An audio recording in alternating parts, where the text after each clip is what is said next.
So in the early parts of this episode, I was thinking to myself, man, seeing a bit of Silkie in the intro stage of this episode, it really made me want a Silkie-focused episode. And then, by the time I finished this episode, I was just like, okay, I wasn't expecting it, but I'm glad we got that Silkie episode in the episode that started making me crave more Silkie. And I liked how this episode functioned, being the first half of Chise's recovery, with the second half being, literally, you would call it Silkie's origin story in a lot of ways, her past and showing us who she is, learning that she was a banshee, how she ultimately ended up in Elias's home, but also highlighting that she isn't as maybe cold as she might seem because she doesn't talk. And it's just nice how all that stuff functioned, but we'll get to that in a minute. Let's first talk about Chise's recovery, because the one form of protection she had, that ring, which was just a temporary fix, so her mana wouldn't destroy her body, broke, so of course her body was starting to die. So we get introduced to that land of the fairies pretty much, the place that Chise resisted going to in the early episodes. And I thought it was very interesting how just the way they explained it was actually really well done. I'm sure some people might have an issue with it, with the idea of essentially the will to live is enough to heal your body.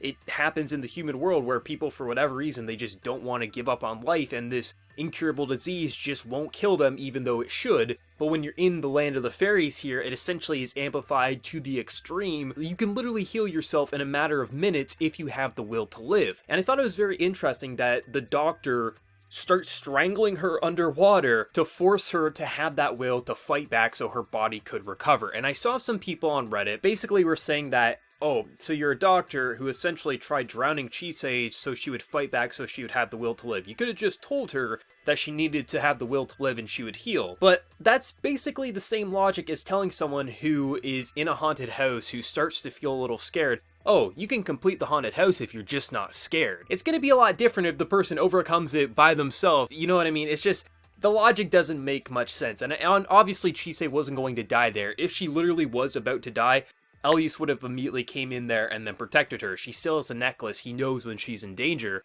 But of course, Chise overcomes that because she's grown so much. If this was the early episodes, she would have drowned right then and there, or Elias would have had to come and save her. But because she's grown so much, that image of her mother who tried to kill her when she was younger, she's able to fight back and ultimately her body is healed. I thought it was exceptionally well done because it makes us, the viewer, for a moment feel like Chise might die here.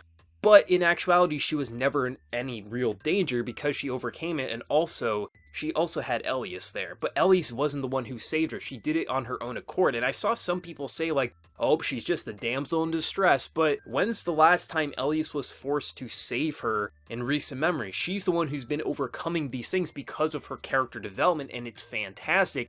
I absolutely loved what they did with her. We need to find a permanent fix for her body because there was the offer made that essentially she could stay in the land of the fairies, but Elias ultimately denies it, and I love his rejection to them, and I just love how he may not understand human emotions, and humans may reject him, but the one person who didn't reject him was also a human, so of course he's not going to abandon that. I love how Elias is growing as well, but I think it might answer how Elias became who he is, because apparently if a human stays in this world for too long, they become something that's not human, and we do know there is something human about Elias, so is he a human who wandered in there and then wandered out, and that's ultimately who he became? I think that's probably answers who he was. Hopefully we'll get a bit more backstory for that, but I thought it was very interesting seeing how quickly time can pass for us. It was just, it was half an episode, and then we come out and it's already Christmas time, and then to see Silkie so happy that Chise returned, because, Silkie was always a very interesting character to me, but she did feel a little cold. Like, she did have that warm vibe to her,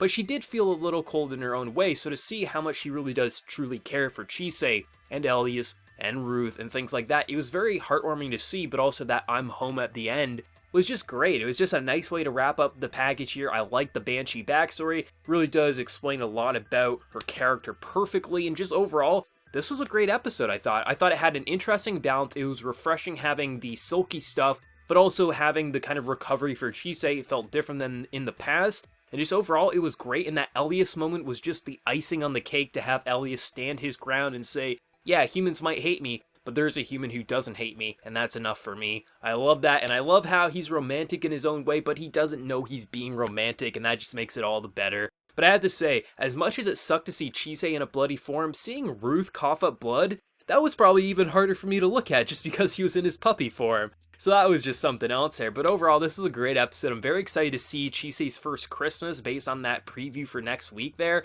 Really excited to see what they're going to throw at us, but let me know your thoughts. Did you love the episode? Did you hate it? Let me know. And before you leave, smack that like button to show your support. If you're new to the channel, be sure to subscribe. So until next time, everyone, please take care and have a good one.